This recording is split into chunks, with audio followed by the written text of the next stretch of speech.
Hi friends, welcome to కల్కి సైనిక Navodaya academy. మనం నవోదయాలు అడిగిన ఇంకొక క్వశ్చన్ చూడండి నాన్న.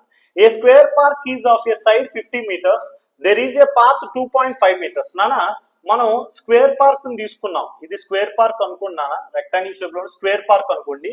తర్వాత 2.5 meters wide running all around inside it. నాన్న ఇన్సైడ్ అంటున్నాడు వాడు, అవుట్ సైడ్ కాదు, ఇన్సైడ్. ఇన్సైడ్ అన్నప్పుడు క్వశ్చన్ చేంజ్ అయిపోతుంది, గుర్తుపెట్టుకోండి. ఇన్సైడ్ ఇట్ ఎంత?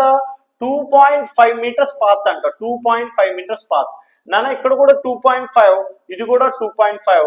50 అంటే ఇక్కడ కూడా 50 అవుతుంది కన్నా మనకి ఇన్సైడ్ అన్నాడు కాబట్టి, నువ్వు ఇన్సైడ్ అన్నాడు కాబట్టి ఏం చేయాలి?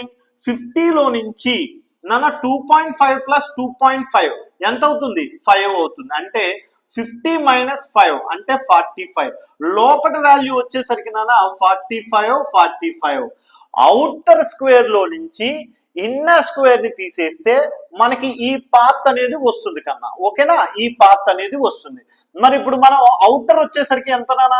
50 into 50 ఏరియా 2500 స్క్వేర్ మీటర్స్ వస్తుంది, స్క్వేర్ మీటర్స్.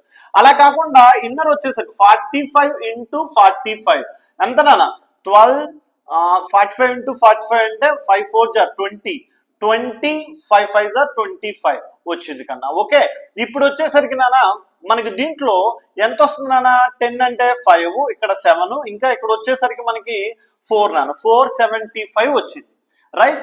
475 స్క్వేర్ మీటర్స్ వస్తే ఇక్కడ వీడు అడిగింది మాత్రం ఎంత అడిగాడు? Levelling the path at 10 per square meter.